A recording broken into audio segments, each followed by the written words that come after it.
My story begins when we moved into that old house on Maple Street. It was just me, my wife Jen, and our 2 kids, Tommy, who's 8, and little Sarah, barely 5. We'd been renting a cramped apartment in the city. So when we found this place, big yard, wraparound porch, dirt cheap price, we thought we'd hit the jackpot. Sure, it was a fixer-upper, with creaky floors and peeling paint, but it felt like a fresh start. That first day, I remember Tommy racing around the empty rooms, yelling, "This is my castle!" while Sarah clung to Jen's leg, whispering about how the house smelled funny, like damp wood and something sour. I brushed it off. Old houses have quirks, right? The first few weeks were normal enough.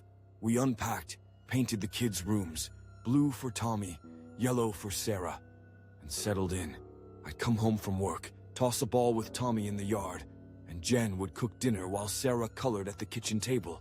It was quiet out there, just the rustle of leaves and the occasional hoot of an owl. But then, maybe a month in, things started feeling off. It was little stuff at first. I'd hear footsteps upstairs when I knew everyone was downstairs. Jen swore she saw shadows moving in the hall at night. Quick flashes, like someone darting past. Probably just the headlights from the road, I told her, but my voice shook a little. Tommy started complaining about a stinky smell in his closet, like rotting meat. I checked it out, nothing but dust and a few hangers. Kids got an imagination, I said to Jen, forcing a laugh. She didn't laugh back. One night, I woke up to Sarah crying, stumbled into her room, half asleep, and found her sitting up in bed, eyes wide. "What's wrong, sweetie?" I asked, rubbing my own eyes. "There's a lady in my room," she whimpered. "She's all wet and she won't stop staring." I froze. "A lady!" My voice cracked. I flicked on the light. Nothing. Just her teddy bears in that yellow paint glowing too bright.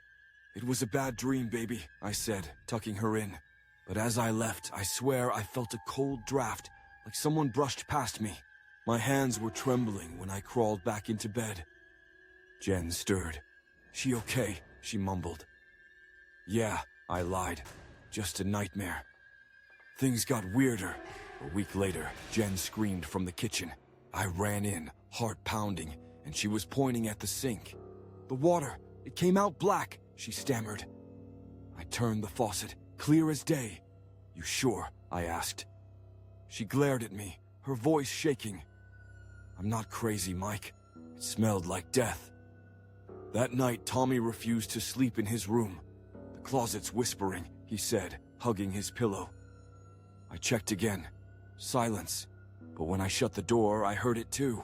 A low, raspy murmur, like voices underwater. I yanked the door open. Nothing. "You're sleeping with us tonight," I told him, my throat tight. The first real scare hit on a Friday.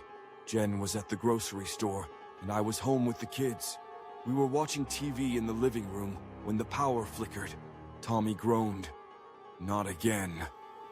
But then the lights didn't just go out. They blinked, like Morse code. On, off. Sarah grabbed my arm. "Daddy, what's that?" she whispered, pointing at the window. I looked, and nearly dropped the remote. A figure stood in the yard, pale and still, dripping wet like she'd crawled out of a lake. Long hair hung over her face, and she was staring right at us. "Oh my God," I gasped, my voice breaking. I blinked, and she was gone. The lights snapped back on. Tommy was crying. Sarah was shaking, and I could barely breathe. It's okay," I kept saying, but I didn't believe it. Jen got home an hour later, and I told her everything. "We're not imagining this," I said, my hands still shaky. She nodded, pale as a ghost. "I saw her too," she admitted. "Yesterday, in the bathroom mirror, just standing behind me." Her voice cracked. "Mike, what the hell's going on?" We started digging, found out from a neighbor, an old guy named Hank, that the house had history. "Yeah, the Miller place," he said, spitting tobacco into the grass.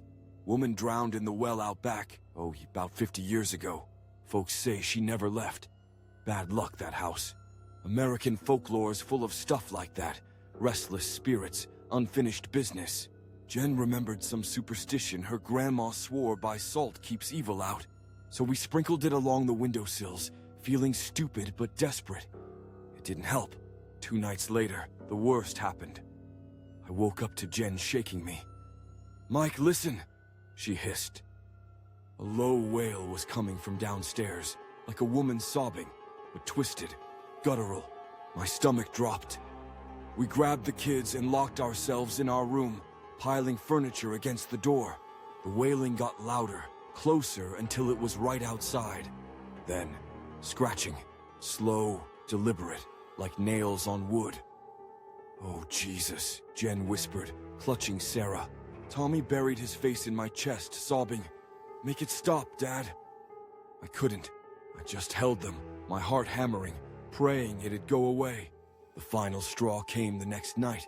We were exhausted, sleeping in shifts when the air turned ice cold. I jolted awake. Something was wrong. Jen screamed from the hall. "Mike, the kids!" I ran out and saw it, that thing. The wet woman, standing over Tommy's bed. Her head was tilted, water pooling on the floor, and her mouth opened, wide, too wide, letting out a shriek that rattled my bones. Tommy was frozen, eyes huge. Sarah bolted to me, yelling, "Daddy!" I grabbed a baseball bat from the closet, hands slick with sweat.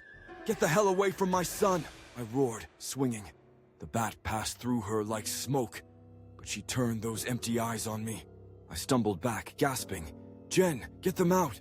Jen dragged the kids downstairs while I faced her, it alone. "What do you want?" I yelled, voice breaking.